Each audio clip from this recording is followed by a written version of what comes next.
கர்த்தருடைய பரிசுத்த நாமத்திற்கு மகிமை உண்டாவதாக.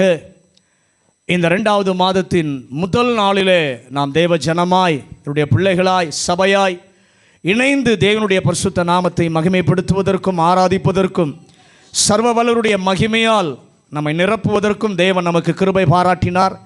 இந்த காலை வேளையிலும் கர்த்தர் நம்முடைய வார்த்தை கொண்டு நம்மோடு கூட பேசுவாராக. வாசிக்கலாம் 17வது சங்கீதம் 7வது வசனம். சங்கீதம் 17:7. உம்மை நம்புகிறவர்களை அவர்களுக்கு விரோதமாய் எழும்புகிறவர்களில் நின்று உமது வலது கரத்தினால் தப்புவித்து ரட்சிக்கிறவரே, உம்முடைய அதிசயமான கிருபையை விளங்க பண்ணும். கைவர்த்தி சொல்லுங்க, உம்முடைய அதிசயமான கிருபையை விளங்க பண்ணும்.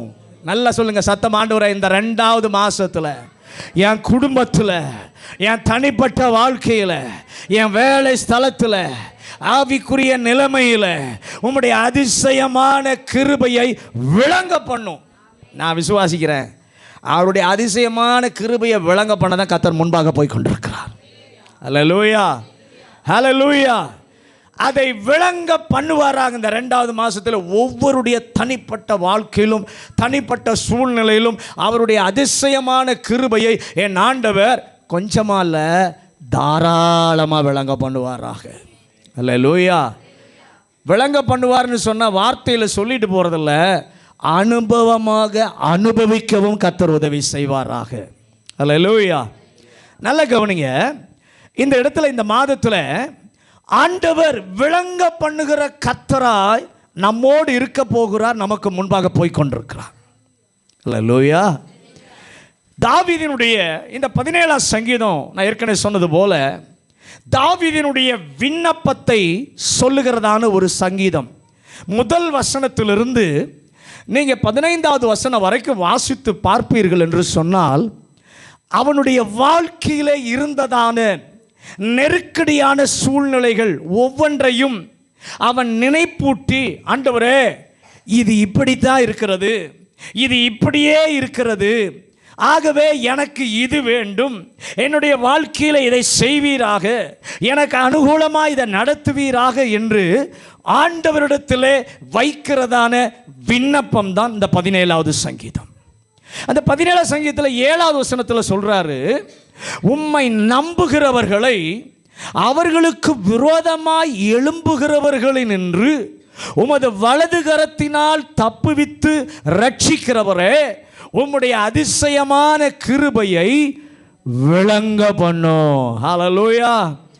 நம்முடைய ஆண்டவர் பதில் கொடுக்கிற ஆண்டவர். கை உயர்த்தி சொல்லுங்க, என்னுடைய ஆண்டவர், நான் சேவிக்கிறவர், பதில் கொடுக்கிறவர். பதில் கொடுக்காதவர் அல்ல, பதில் கொடுக்கிற ஆண்டவர். எத்தனை பேர் விசுவாசிக்கிறீங்க? இந்த மாதத்தில் நீங்கள் ஆண்டவரிடத்தில் செய்கிறதான விண்ணப்பம் எல்லாவற்றையும் ஆண்டவர் கேட்டு பதில் கொடுப்பார், விளங்க பண்ணுவார். எத்தனை பேர் அதை நம்புறீங்க? நம்புறவங்க மாத்திரம் கையை உயர்த்தி நல்ல ஒரு அல்லேலூயா சொல்லுங்களேன். ஹல்லேலூயா. ஆண்டவரே, இந்த 2வது மாசத்துல உங்க இரக்கத்தை எங்களுக்கு காண்பியும். ஏனென்றால் நீ காண்பிக்கிற தேவன் அல்ல, விளங்க பண்ணுகிற தேவன். அல்லேலூயா. ஒரு நல்ல கவனிங்க. இப்போ ஒரு அட்டையை பார்க்குறீங்க. இப்போ ஒரு அட்டையை பார்க்குறீங்களா? இப்போ ஒரு வினாடியில் நான் வச்சுட்டேன் இதைய. உண்மையில் இது எந்த வருஷத்துக்குரியது, அதில் என்ன சொல்லப்பட்டிருக்கு, ஏதாவது உங்களுக்கு தெரிஞ்சுதா? தெரியல. ஒரு நிமிஷத்தில் வச்சுட்டேன். ஆனால் விளங்க பண்ணுதல் அப்படின்னா என்னன்னா, ஆண்டவர் என்ன செய்கிறார்னா, நமக்கு புரிகிற வரைக்கும் அதை காட்டிக்கிட்டே இருக்கிறார். நம்ம மனசில் தெளிவாகிற வரைக்கும் அதை ஆண்டவர் நமக்கு காட்டிக்கொண்டே இருக்கிறார். பக்கத்தில் கை கொடு சொல்லுங்க, நீங்கள் தெளிவடைகிற வரைக்கும், உங்கள் இருதயத்தில் அது புரிகிற வரைக்கும் மறைக்க மாட்டார், அதை காண்பித்து கொண்டே இருப்பார். அதுதான் விளங்க பண்ணுவது, புரிந்து கொள்ளுகிற வரைக்கும். ஆமென். அதனால தான் அடிக்கடி நான் சொல்லுவேன், வேத வசனத்தை வாசிட்டு வேகமாக ஓடாதீங்க, கொஞ்சம் புரிகிற மாதிரி நிறுத்தி நிதானமாக என்ன பண்ணுங்க, வாசிங்க. வாசிக்கும் போது தான் ஆண்டவர் புரிகிற வரைக்கும் அதில் இடைப்பட்டு கொண்டே இருப்பார். நேரம் கொடுத்தா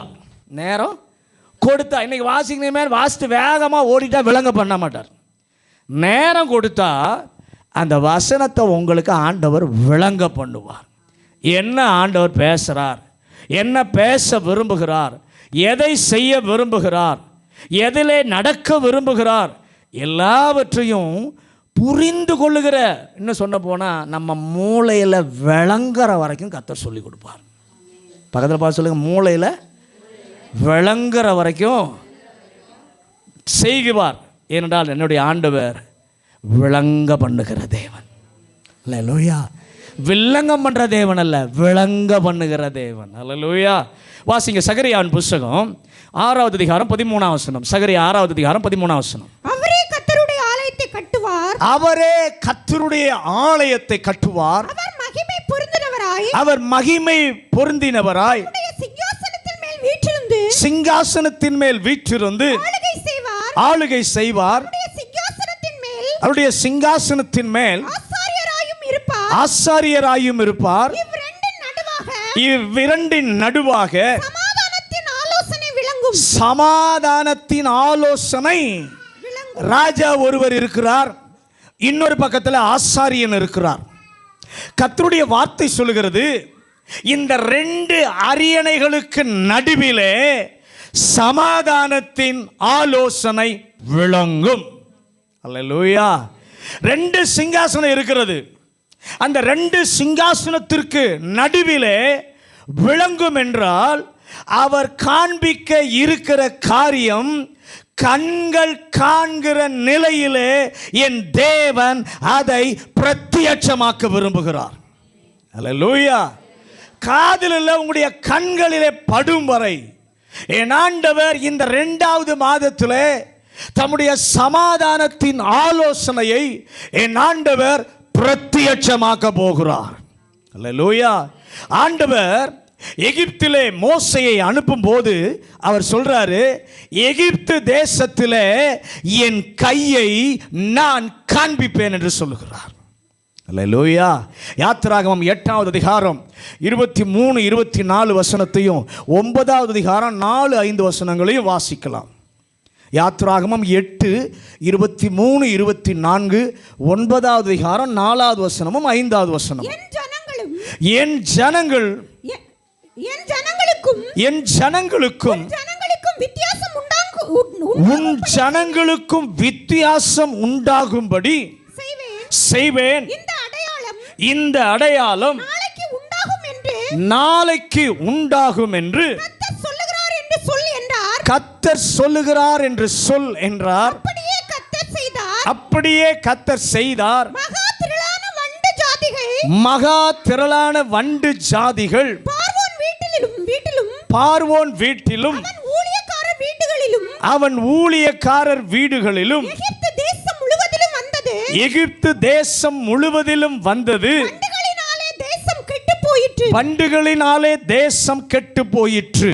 9வது அதிகாரம். கர்த்தர் இஸ்ரவேலின் மிருக ஜீவன்களுக்கும் எகிப்தியரின் மிருக ஜீவன்களுக்கும் வித்தியாசம் பண்ணுவார். இஸ்ரவேல் புத்திரருக்கு உரியவைகள் எல்லாவற்றிலும் ஒன்றும் சாவதில்லை என்றார். மேலும் நாளைக்கு கர்த்தர் இந்த காரியத்தை தேசத்தில் செய்வார் என்று சொல்லி கர்த்தர் ஒரு காலத்தை குறித்தார் என்றும் எபிரேயருடைய தேவனாகிய கர்த்தர் சொல்லுகிறார் என்றும் அவனிடத்தில் சொல் என்றார். சொன்னபடியே கர்த்தர் செய்தார். எப்படி செய்தார்?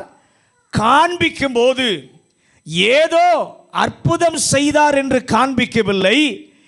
எகிப்தியருக்கும் இஸ்ரவேலருக்கும் வித்தியாசம் உண்டாகிற நிலையிலே கர்த்தர் காண்பித்தார். இந்த 2வது மாதத்திலே உங்களுக்கும் தேவனை அறியாத பிள்ளைகளுக்கும் உண்டாயிருக்கிற வித்தியாசத்தை என் ஆண்டவர் விளங்க பண்ண போகிறார். தேவன் விளங்க பண்ணும்போது ஏதோ காண்பித்தாரே என்று இருக்காது. நாம் புரிந்து கொள்ளுகிற நிலையிலே கர்த்தர் அதை காண்பிப்பார். எத்தனை பேர் விசுவாசிக்கிறீங்க? அல்லேலூயா. எதை ஆண்டவர் செயல்படுத்தி காண்பிக்கிறார் என்று சொல்லி நமக்கு விளங்குகிற வரைக்கும் கர்த்தர் அதை தோன்ற பண்ணுவார். என்னாகமத்தின் புஸ்தகம் 16வது அதிகாரம் 5வது வசனம், 9வது வசனம், 30வது வசனம், 42வது வசனம். என்னாகமம் 16வது அதிகாரம் 5, 9, 30, 42. பின்பு அவன் கோராகையும் அவனுடைய எல்லா கூட்டத்தையும் நோக்கி நாளைக்கு கர்த்தர் தம்முடையவன் நாளைக்கு கர்த்தர் தம்முடையவன் இன்னான் இன்னான் என்றும் என்றும் தம்மண்டையில் சேராதவன் சேர தான் கட்டளையிட்ட இன்னான் என்றும் காண்பிப்பார். அப்பொழுது எவனை தெரிந்து கொள்வாரோ அவரை சேர தம்மிடத்தில் கட்டளையிடுவார். கர்த்தருடைய வாசஸ்தலத்தின் பணிவிடைகளை செய்யவும் சபையார் முன் நின்று அவர்கள் செய்ய வேண்டிய வேலைகளை செய்யவும் உங்களை தம்மண்டையில் சேர பண்ணும்படி இஸ்ரவேலின் தேவன் இஸ்ரவேல் சபையாரிலிருந்து உங்களை பிரித்தெடுக்கவும். 30வது வசனம், 42வது வசனம். கர்த்தர் ஒரு புதிய காரியத்தை நேரிட செய்வதால் பூமி தன் வாயை திறந்து உயிரோடே பாதாளத்தில் இறங்கத்தக்கதாக இவர்களையும் இவர்களுக்கு உண்டான யாவற்றையும் விழுங்கி போட்டதினாலே இந்த மனுஷர் கர்த்தரை அவமதித்தார்கள் என்பதை அறிந்து கொள்வீர்கள் என்றான். சபையார்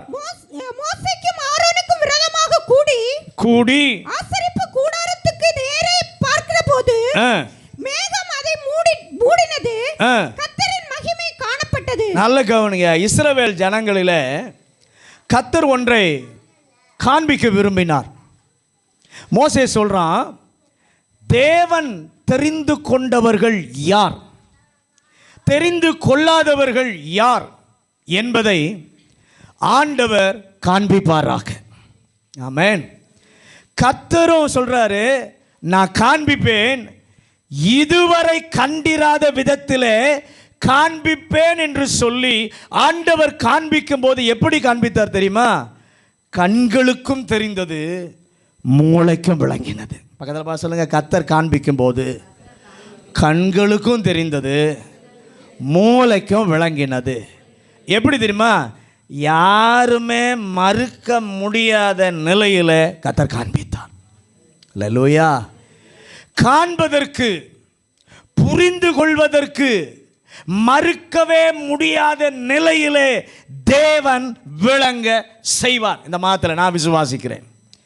நீங்க புரிந்து கொள்வதற்கு, காண்பதற்கு, மறுக்கவே முடியாத சூழ்நிலையில் ஆண்டவர் தம்முடைய காரியத்தை விளங்க பண்ணுவார். அதுதான் விளங்க பண்ணுதல் என்று பொருள். தாவீது கர்த்தரிடத்தில் ஜெபிக்கிறான், ஆண்டவரே எனக்கு இது இப்படி இருக்கிறது, நீர் இதையெல்லாம் செய்யும் என்று சொல்லிவிட்டு விளங்க பண்ணும் என்று சொல்லி 7வது வசனத்தினுடைய கடைசி பகுதியிலே தாவீது சொல்கிறார். இதெல்லாம் இப்படி இப்படி செய்யுங்கப்பான்னு சொல்லிட்டு அந்த 7வது வசனத்தின் கடைசியில் சொல்றாரு, விளங்க பண்ணும் என்று சொல்லுகிறார். காரணம் என்ன? ஏன் விளங்க பண்ணும் என்று சொல்லுகிறார் என்று சொன்னால், கர்த்தரிடத்தில் ஒரு தேவைக்காக ஜெபிக்கும் போது அந்த தேவையை கிடைப்பதை நாம் பார்க்க விரும்புகிறோம். அப்படி தானே? நாம் ஜெபிக்கும் போது ஆண்டவரிடத்தில் என்ன தேவைக்காக ஜெபிக்கிறோமோ அந்த தேவையை பார்ப்பதை நாம் விரும்புகிறோம். உதாரணமாக, நல்ல மார்க் எடுக்கணும் அப்படின்னு பிள்ளைகள், படிக்கிற பிள்ளைங்க ஜெபம் பண்ணுவாங்க. சர்டிஃபிகேட்டில் அதை பார்க்க விரும்புகிறோம். சர்டிஃபிகேட்டில் பார்க்க விரும்புகிறோம். வேலை வாய்ப்புக்காக காத்திருக்கிறவர்கள் ஜெபம் பண்ணுறோம், வேலை கிடைக்கணும். எதை பார்க்குறோம்? ஆர்டர் வருதா, அந்த ஆர்டரை நம்ம என்ன பண்ணுறோம்? பார்க்குறோம். கிடைத்ததை பார்க்க விரும்புகிறோம். ஆனால் இங்கே தாவீது என்ன தெரியுமா அவர் யோசிக்கிறார், தாவீது அதெல்லாம் இல்லைப்பா, அதெல்லாம் பார்க்காத. சர்டிஃபிகேட்டில் மார்க் வருதான்னு அதை பார்க்காத. வேலைக்கு கால் லெட்டர் வருதான்னு அதை பார்க்காத. எதை பார்க்கணும் தெரியுமா? இது கிடைக்க காரணமாய் ஒருத்தர் இருந்தாரே, இது கிடைக்க ஒரு காரணமாய் இருந்ததே, அதை நோக்கிப்பா. பக்கத்தில் பா சொல்லுங்க, கிடைக்க போகிறத பார்க்காதீங்க. கிடைக்க போகிறத கிடைக்க வைக்கிற ஒரு காரியம் இருக்கே, ஒருவர் இருக்கிறாரே, அவரை நோக்கி பாருங்கள். கரம் உயர்த்தி, ஆண்டவரே இந்த மாதத்தில் என்னுடைய எண்ணத்தில் என்னுடைய சுயத்தில் நான் பதிலை தேடுவதை விட்டுவிட்டு இந்த மாதத்தில் அந்த பதிலை கொண்டு வர காரணம் என்று என்ன என்று சொல்லி பார்க்க எனக்கு உதவி செய்வாராக. ஆண்டவர் விளங்க பண்ணுகிறதான 3 காரியங்கள் உண்டு. அதை தான் இந்த நாளிலே நாம் தியானிக்க இருக்கிறோம். ஆண்டவர் விளங்க பண்ணுகிற 3 காரியங்கள். முதலாவது ஆண்டவர் விளங்க பண்ணுகிற முதலாவது காரியம் என்னாகமத்தின் புஸ்தகம் 14வது அதிகாரம் 18வது வசனம். என்னாகமம் 14வது அதிகாரம் 18வது வசனம். என் ஆண்டவருடைய வல்லமை பெரிதாய் விளங்குவதாக. ஆண்டவர் விளங்க பண்ணுகிற முதல் காரியம் அவருடைய வல்லமையை கர்த்தர் விளங்க பண்ணுவார். பக்கத்தில் கை கொடுத்து சொல்லுங்க, இந்த மாதத்தில் முதலாவது அவருடைய வல்லமையை கர்த்தர் விளங்க பண்ணுவார். மோசே ஆண்டவரிடத்தில் ஜெபிக்கிறார், என் ஆண்டவருடைய வல்லமை பெரிதாய் விளங்குவதாக. வெறும் விளங்குவதாகன்னு சொல்லலை, பெரிதாய் விளங்குவதாக. ஆண்டவர் முதலாவது விளங்க பண்ணுகிற காரியம் என்னவென்று சொன்னால் அவருடைய வல்லமை. ஏன் அதை ஆண்டவர் செய்ய வேண்டும்? எங்களுக்கும் வல்லமை உண்டு, நாங்கள் நம்புகிற சக்திக்கும் வல்லமை உண்டு என்று சொல்லி உலகிலே பலர் உரிமை கொண்டாடி கொண்டிருக்கிற பொழுது எல்லா வல்லமைகளுக்கும் மேலான வல்லமை தம்முடைய வல்லமை என்பதை விளங்க பண்ணுகிற தேவனாகிய கர்த்தர். அல்லேலூயா. உலகத்தில் பல வல்லமை சொல்லுது, நாங்கள் ஆராதிக்கிறதும் வல்லமை, நாங்கள் செய்கிறதும் வல்லமை. ஆனால் ஆண்டவர் சொல்கிறார், எல்லா வல்லமையை விட என்னுடைய வல்லமை தான் பெரிய வல்லமை என்று சொல்லி விளங்க பண்ணுகிற தேவனாகிய கர்த்தர் இந்த 2வது மாதத்தில் தம்முடைய வல்லமையை விளங்க பண்ணுகிறார். அல்லேலூயா. நம்மோடு கூட நிறைய பேர் பழகுகிறாங்க. நாம் போகிற இடத்தில் அற்புதம் நடக்கிறது என்று சொல்லும் பொழுது இயேசுவை நம்பி இருக்கிற நமக்கு இல்லை, அவர் செய்வதை போல எவராலும் செய்ய முடியாது என்று நிரூபிப்பதற்காக என் ஆண்டவர் தம்முடைய வல்லமையை விளங்க பண்ணுகிறார். அல்லேலூயா. எல்லாரும் சொல்லலாம் வல்லமையை விளங்க பண்ணணும்னு, ஆனால் ஒரு கர்த்தருடைய பிள்ளை தைரியமாக சொல்ல முடியும், என் ஆண்டவர் வல்லமையை விளங்க பண்ணுவது போல எவராலும் விளங்க பண்ண முடியாது. ஒத்துக்கிறீங்களா?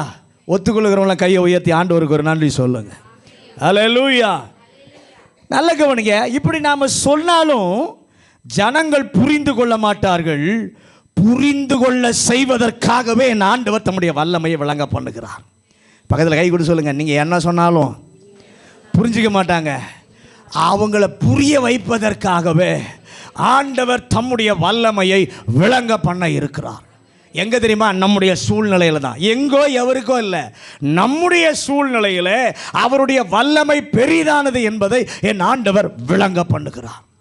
தாவீதுடைய சூழ்நிலையில் பார்க்கும் பொழுது தாவீது கேட்டது, நீர் விளங்க பண்ணுவீராக.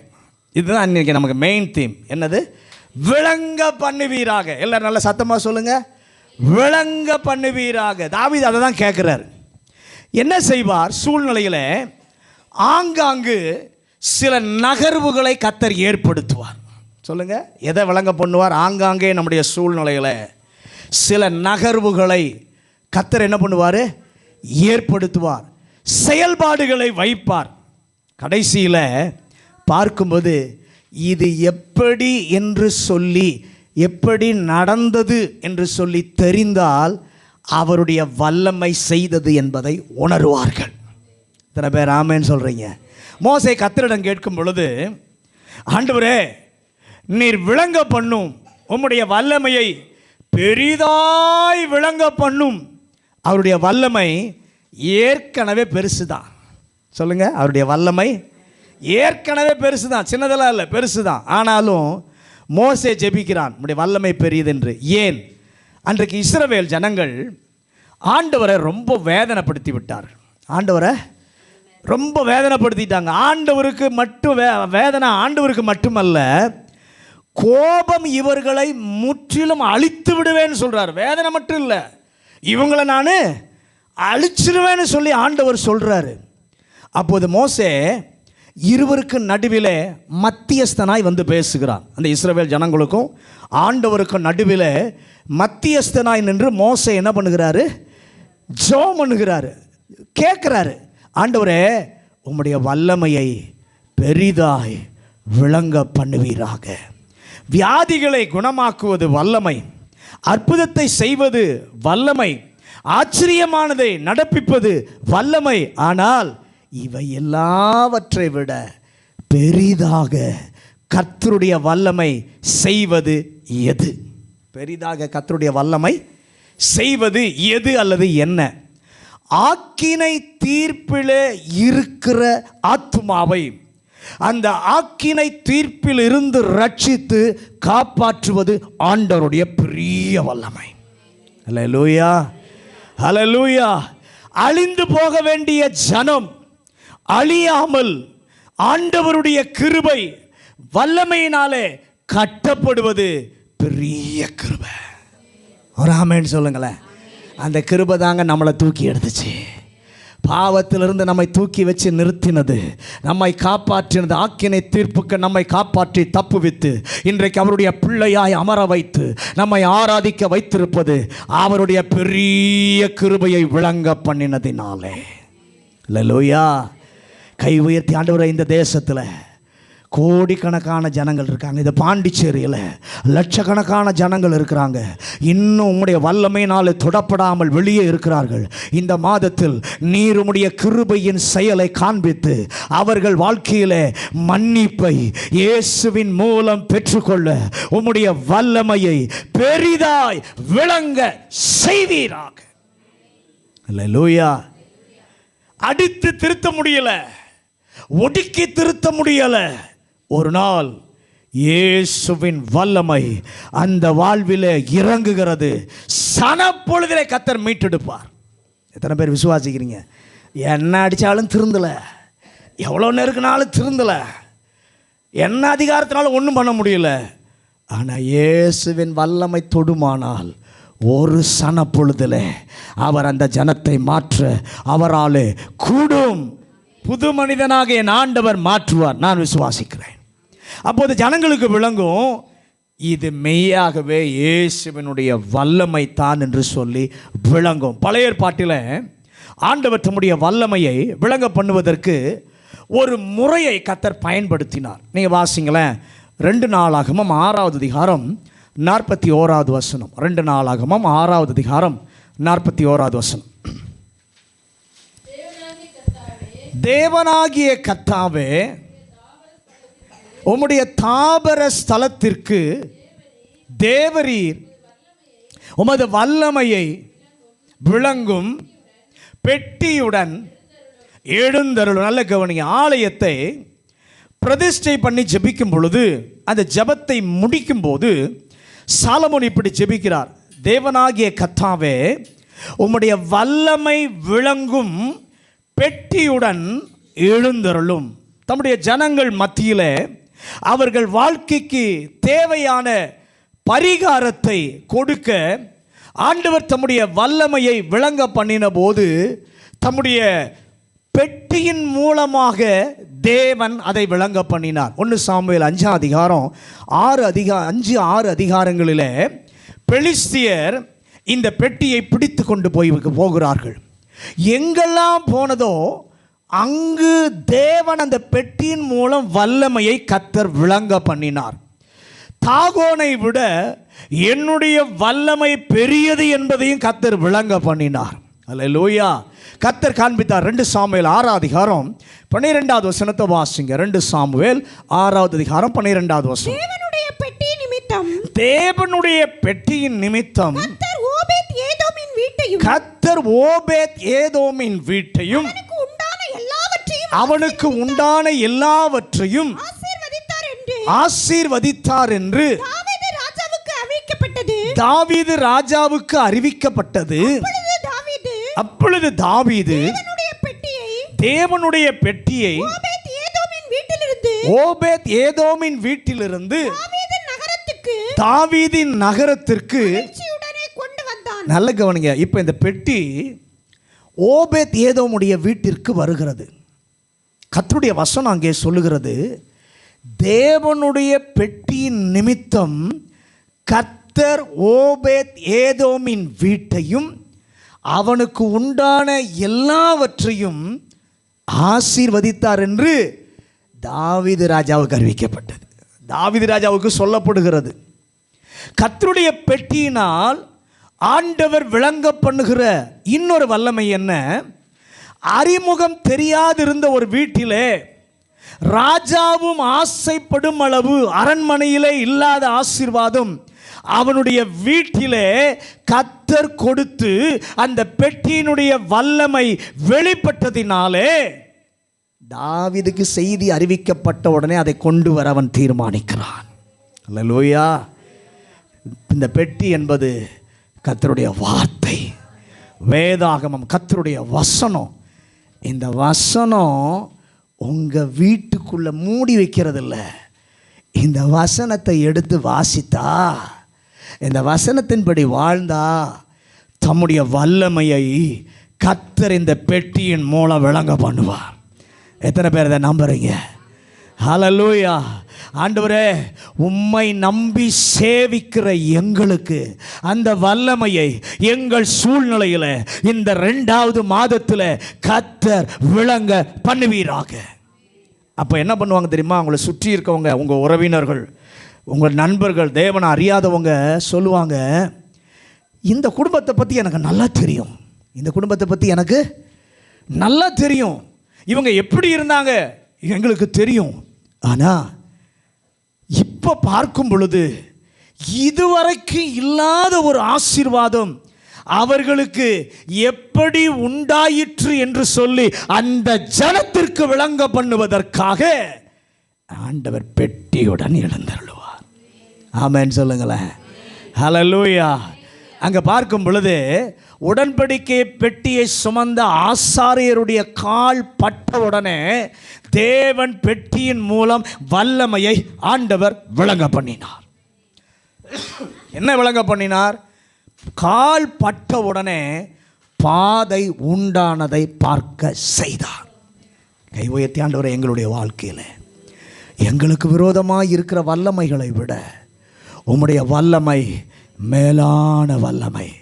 எங்கள் வாழ்வில் எவருக்கும் இல்லாத ஆசீர்வாதத்தை இயேசுவின் மூலம் பெற்றுக்கொள்ள முடியும் என்பதை காண்பிப்பதற்காக எங்கள் வாழ்க்கையிலே பாதையே இல்லாத இடத்துல உம்முடைய வார்த்தையினால், உம்முடைய வல்லமையினால் பாதையை உண்டாக்குவதற்கு உம்முடைய வல்லமை பெரிதாய் விளங்குவதாக.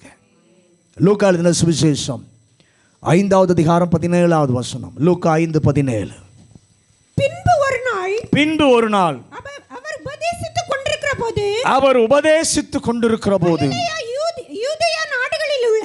கலிலேயா யூதேயா நாடுகளில் உள்ள சகல கிராமங்களிலும் எருசலேம் நகரத்திலிருந்து வந்த பரிசேயரும் நியாய சாஸ்திரிகளும் உட்கார்ந்திருந்தார்கள்.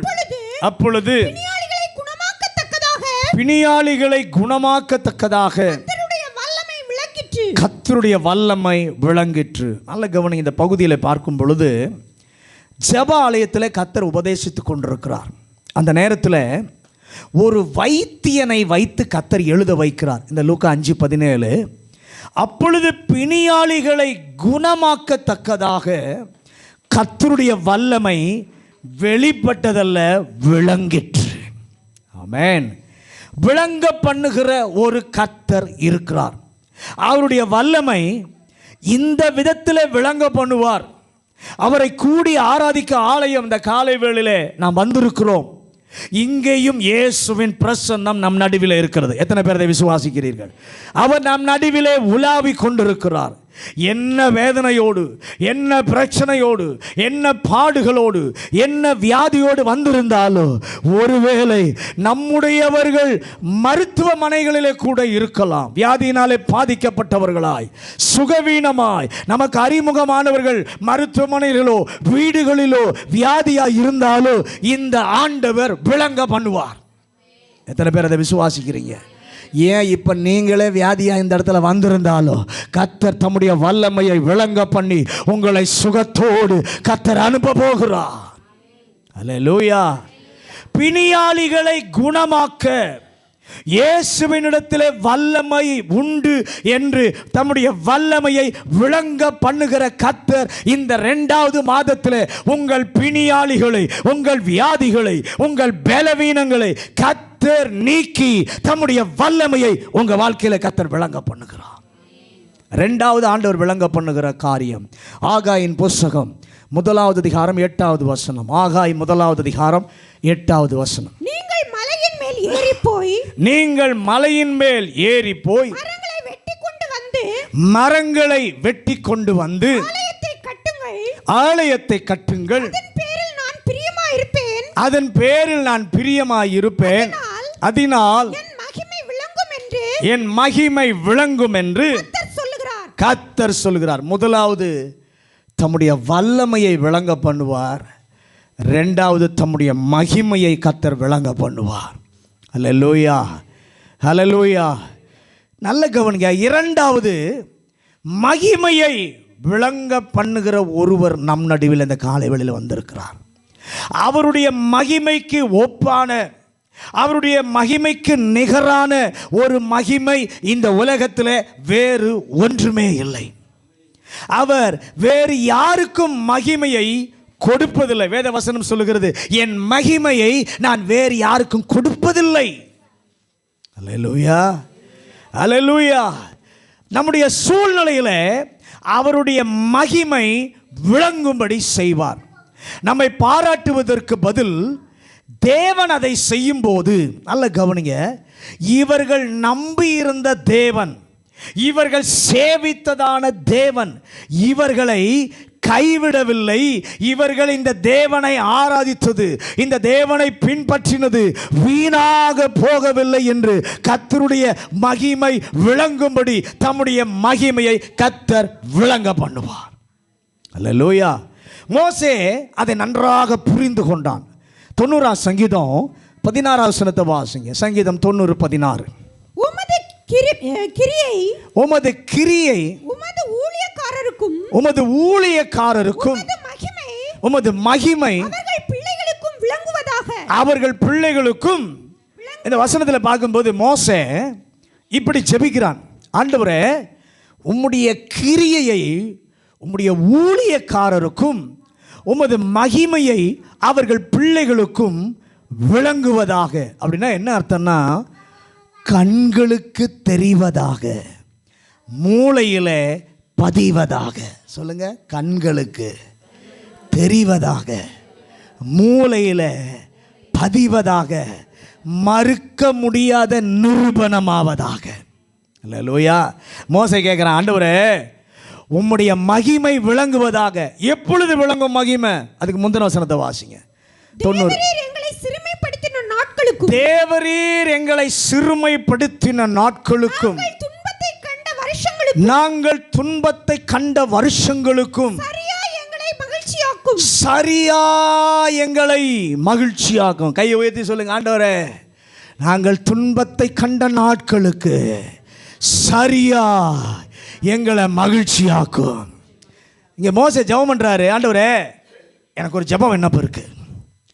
எங்களை சிறுமைப்படுத்தின நாங்கள் துன்பத்தை கண்ட வருஷம், இதையெல்லாம் சரியா, இவைகளுக்கு சரியா, முன்னாலே இல்லை, குறைவாகவும் இல்லை, அதிகமாகவும் இல்லை, சரியா எங்களை என்ன பண்ணும்? மகிழ்ச்சியாகும். அப்படின்னு எப்படி சொல்கிறேன்? 5 வருஷம் நான் வேதனையை கண்டேன்னா 5 வருஷம் என்னை மகிழ்ச்சியாகும். உதாரணத்துக்கு சொல்கிறேன், நாங்கள் துன்பத்தை கண்ட நாட்களுக்கும் எங்களை மகிழ்ச்சியாக்கும். இந்த எங்களுடைய பாதையில் இந்த சிறுமை எப்படி ஆரம்பித்தது? அது ஆரம்பித்த நாட்களில் போய்விடும் என்று சொல்லி நாம் நினைத்தோம். நம்முடைய வாழ்க்கையில் சிறுமை ஆரம்பித்த நாட்களில் இந்த சிறுமை என்ன பண்ணிடும்? போயிடும், கடந்து போயிடும் என்று சொல்லி நாங்கள் நினைத்தோம். ஆனால் போகலை. நாட்கள் மாதங்களாக மாறினது. மாதங்கள் வருஷங்களாக என்ன பண்ணினது? மாறினது. அவன் ஜெபிக்கிற, ஆண்டவரே இந்த நிலைமை மாறணும்னா, நாட்களாக இருந்தது மாதமாக மாறி, மாதமாக இருந்தது வருஷமாக மாறின இந்த துன்பம் மாறணும் என்றால் உம்மால் தான் அதை செய்ய முடியும். அல்லேலூயா. நீர் விளங்க பண்ணும். சிரமப்பட்டது யாரு? நாங்கள் தான் சிரமப்பட்டோம். யார் சிரமப்பட்டது? நாங்கள் தான் சிரமப்பட்டோம். துன்பப்பட்டது யாரு? என்னுடைய ஜனம். துன்பப்பட்டது என்னுடைய ஜனம். ஆனால் கர்த்தாவே நீங்கள் ஒன்று செய்யணும். எல்லாரும் சொல்லுங்க, நீங்கள் ஒன்று செய்யணும். இந்த துன்பம், இந்த நிந்தையை அகற்றி அதற்கு பதில் எங்கள் வாழ்க்கையில் மகிழ்ச்சியும் நம்பிக்கையும் தரக்கூடிய காரியங்களை எங்கள் வாழ்க்கையில் நீங்கள் செய்யுங்கப்பா. எங்களுக்கு, எங்கள் சந்ததிக்கு உங்கள் கிரியைகளை விளங்க பண்ணும், உங்கள் கிரியைகளை காண்பியும். அப்போ எங்கள் பிள்ளைகள் என்ன செய்வார்கள் என்று சொன்னால் உம்முடைய மகிமையை காண்பார்கள். அல்லேலூயா. அவர்களுக்கு உம்முடைய மகிமை விளங்கும். அப்பா, இந்த நாட்களை பார்க்கும்போது அம்மா அப்பா படுற பாடுகளை, வேதனைகளை பார்த்த உடனே பிள்ளை சொல்லுது, இந்த ஆண்டவர் எனக்கு வேண்டாம் என்று சொல்லக்கூடிய பாதையில் இன்றைக்கு ஆவிக்குரிய உலகமும் போய்கொண்டிருக்கிறது. அவர்கள் படுகிற நிந்தையை பார்த்து நமக்கு ஏன் இந்த நம்பிக்கை வேணும், நமக்கு ஏன் இந்த பிரச்சனை என்று சோர்ந்து போகிற சூழ்நிலையை சத்ருவானவன் உருவாக்கும் போது மோசே சொல்கிறான், இல்லை, எங்கள் வாழ்க்கையில் ரெஸ்டோரேஷன் தருவீராக. எல்லாரும் சொல்லுங்க, எங்கள் வாழ்க்கையில் ரெஸ்டோரேஷனை கர்த்தர் தருவீராக. ஹல்லேலூயா. எங்கள் சூழ்நிலைகளை மாற்றத்தை கர்த்தர் தருவீராக. அதை உம்முடைய கிரியை செய்யட்டும். நீர் அதை செய்யும் போது எங்கள் பிள்ளைகள் உம்முடைய மகிமையை புரிந்து கொள்ளுகிற நிலையிலே மகிமை அவர்களுக்கு விளங்குவதாக. அல்லேலூயா. அதனால் என்னுடைய மகிமை விளங்கும் என்று சொல்லி சொன்னபோது சூழ்நிலை என்ன? ஆலயம் மீண்டும் கட்டப்படுகிறது. ஆலயம் மீண்டும் கட்டப்படுகிறது. ஆண்டவர் காரியங்களை சீரமைக்கும் போது, காரியங்களை புதுப்பிக்கும் போது மகிமையும் விளங்குகிறது. ஆமென் சொல்லுங்களேன். ஹல்லேலூயா. கை உயர்த்தி, ஆண்டவர் எங்கள் வாழ்க்கையில் பழுதடைந்த, பாழ்பட்ட, சீர்கட்டு போன அனைத்தையும் இந்த 2வது மாதத்தில் நீர் புதுப்பிப்பீராக, நீர் சீர்படுத்துவீராக. அதனால் உம்முடைய மகிமை விளங்குவதாக. மகிமை 2 விதங்களிலே விளங்கும்.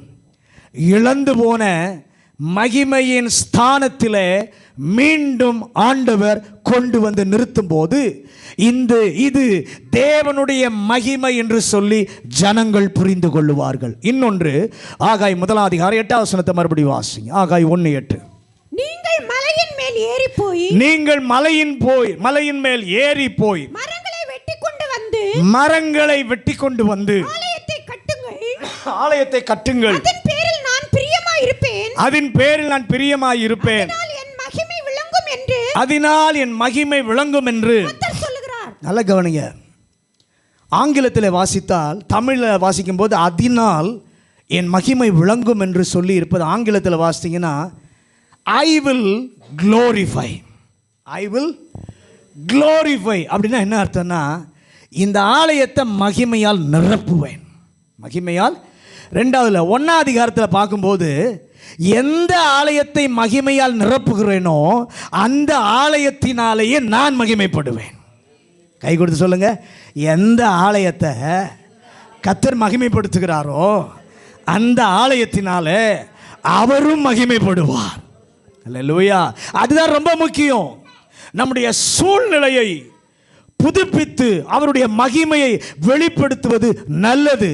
ஆனால் அதைவிட மேலாக யாருக்காக கர்த்தர் அதை செய்தாரோ, என்னை அவர் உருமாற்றம் செய்து என்னுடைய பேச்சு, என்னுடைய நடை, என்னுடைய சிந்தனை, என்னுடைய வாழ்க்கை, என்னுடைய பார்வை அனைத்தையும் என் ஆண்டவர் சீரமைத்து என்னை பார்க்கிறவர்கள், எனக்கு நன்றாய் அறிமுகமானவர்கள், என்னை நன்றாய் அறிந்தவர்கள் பார்க்கும்போது அவங்க சொல்லணும், இது இவனாலே நடக்கவில்லை, இவன் சேவிக்கிற, இவன் ஆராதிக்கிற இயேசுவால் இது நடந்தது என்று சொல்லுவதற்கு என் ஆண்டவர் விளங்க பண்ணுவார். அல்லேலூயா. தம்முடைய மகிமையை கர்த்தர் வெளிப்பட செய்வார். ஏசாயாவின் புத்தகம் 49வது அதிகாரம் 3வது வசனம். ஏசாயா 49:3. அவர் என்னை நோக்கி நீ என் தாசன் இஸ்ரவேலே, நான் உன்னில் மகிமைப்படுவேன். தான் தெரிந்து கொண்ட கர்த்தருடைய பிள்ளையை குறித்து ஆண்டவர் சொல்கிறார், நீ என் தாசன், உன்னில் நான் மகிமைப்படுவேன். எப்படி மகிமைப்படுவார்? ஏசாயா 61:3 வாசிங்க. ஏசாயா 61:3. சீயோனிலே துயரப்பட்டவர்களை சீர்படுத்தவும், சீயோனிலே துயரப்பட்டவர்களை சீர்படுத்தவும், அவர்களுக்கு சாம்பலுக்கு பதிலாக சிங்காரத்தையும், துயரத்துக்கு பதிலாக ஆனந்த தைலத்தையும், ஒடுங்கின ஆவிக்கு பதிலாக துதியின் உடையும் கொடுக்கவும் அவர் என்னை அனுப்பினார்.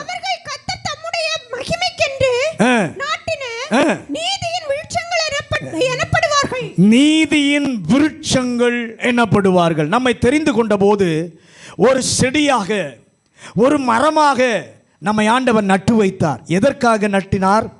தம்முடைய மகிமைக்கென்று நாட்டின நீதியின் விருட்சங்கள் எனப்படுவதற்காக கர்த்தர் நம்மை நாட்டினார். ஆமென். ஆண்டவரே, என்னுடைய சூழ்நிலையை நீர் மாற்றி அமைத்து மகிமை வெளிப்பட நீர் செய்கிற உம்முடைய கிருபைக்காக நான் நன்றி சொல்லுகிறேன். அதைவிட மேலானது மாற்றமும் மறுரூபமடைந்த நம்முடைய வாழ்க்கையில் சாட்சியினாலே ஆண்டவருக்கு மங்காத குறையாத மகிமை வரும்படி தேவன் நம்மை இந்த 2வது மாதத்தை நடத்த விரும்புகிறார்.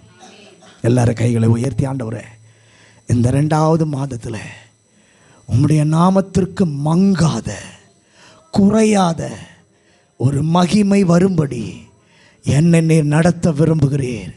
அதற்கு நான் ஒப்பு கொடுக்கிறேன். நேரமாயிட்டு எல்லாரும் முழங்கார் படிடுவோம். எல்லாரும் முழங்கார் படிட்டு, ஆண்டவரே, இந்த மாதம் நீர் விளங்க பண்ணதற்காக எங்களுக்கு முன்பாக போகிறேன். முதலாவது உம்முடைய வல்லமையை விளங்க பண்ண விரும்புகிறேன். 2வது உம்முடைய மகிமையை விளங்க பண்ண போகிறேன். ஆண்டவரே, உம்முடைய மகிமைக்கென்று நாட்டின நீதியின் விருட்சங்களா எங்களை மாற்றுவதற்காகத்தான் ஆண்டவரே எங்களை நட்டினீர், எங்களை நாட்டினீர். ஒரு செடியாக, ஒரு மரமாக எங்களை நட்டு வைத்தீர். உம்முடைய மகிமைக்கு நீர் நாட்டின நீதியின் விருட்சங்கள் என்று சொல்லி விளங்க பண்ணுவதற்காக, என காணப்படுவதற்காக எங்களை நாட்டினீரே. எங்கள் சூழ்நிலையை மாற்றி அமைத்து உம்முடைய மகிமையை வெளிப்பட நீர் செய்கிறீர். அதைவிட மேலாக என்னுடைய வாழ்க்கையில் மாற்றமும் மறுரூபமடைந்த சாட்சியை என்னிடத்தில் எதிர்பார்க்கிறேன். இந்த 2வது மாதத்தில் ஆண்டவரே, உமக்கு மங்காத குறையாத ஒரு மகிமையை என் மூலமாக விளங்க பண்ணுவதற்கு இந்த காலையில் என்னோடு கூட பேசி கொண்டிருக்கிறேன். என்னுடைய வாழ்க்கையில் உம்முடைய வல்லமையை விளங்க பண்ணும், உம்முடைய மகிமையை விளங்க பண்ணும். அதை பார்க்கிற என்னை சுற்றி உள்ளவர்கள், இது இவனாலே அல்ல, இது இவளாலே அல்ல, இவங்க சேவிக்கிற தேவனாலே, இவங்களை இந்த தேவனை ஆராதித்தது வீணாய் போகவில்லை, இந்த தேவனை பின்பற்றி போனது வீணாய் போகவில்லை. நாம் அப்போ இது வரைக்கும் இவங்களை பார்த்து தான் இருக்கிறோம். ஆனால் இவங்க வர வர உயர்ந்துக்கிட்டே இருக்காங்க. காரணம், ஆண்டவர், இவங்க சேவிக்கிற ஆண்டவருடைய வல்லமை இவர்களோடு கூட இருக்கிறது. இவர்கள் சேவிக்கிற ஆண்டவருடைய மகிமை இவர்களோடு கூட இருக்கிறது என்பதை கண்டு உம்மை தங்களுக்கு ஒப்பு கொடுக்க கர்த்தர் உதவி செய்வீராக. பரலோக தகப்பனே, இந்த நல்ல காலை வேளைக்காக நன்றி சொல்லுகிறோம். இந்த காலை வேளையில் ஆண்டவர் எங்களோடு கூட பேசின நம்முடைய நல்ல வார்த்தைக்காக நன்றி சொல்லுகிறோம். தாவீது ஜெபிக்கிறது போல ஆண்டவரே, உம்முடைய அதிசயமான கிருபையை விளங்க பண்ணுவீராக. நீர் விளங்க பண்ணுகிற முதல் காரியம், உம்முடைய வல்லமையை விளங்க பண்ணுகிறேன். நீர் விளங்க பண்ணுகிற இரண்டாவது காரியம், உம்முடைய மகிமையை விளங்க பண்ணுகிறீர். இந்த மாதத்தில் கர்த்தர் அதை செய்யும். எங்கள் வாழ்க்கை மறுரூபம் அடையட்டும். எங்கள் வாழ்க்கையில் மாற்றம் உண்டாகட்டும். அந்த மாற்றம் சாட்சியுள்ள வாழ்க்கையை பார்க்கிறவர்கள் கர்த்தருடைய மகிமையை பார்ப்பார்களாக. அப்படிப்பட்ட ஒரு வாழ்க்கை வாழ எங்களுக்கு கிருபை தாரும். வந்த ஒவ்வொரு பிள்ளைகளையும், வசனம் கேட்ட பிள்ளைகளை நம்முடைய வசனத்தால் கர்த்தர் நடத்துவாராக. இந்த வார்த்தை இந்த வாரம் முழுத பிள்ளைகளோடு கூட பேசட்டும். இயேசுவின் அதிகாரம் உள்ள நாமத்தில் ஜெபிக்கிறோம் நல்ல பிதாவே.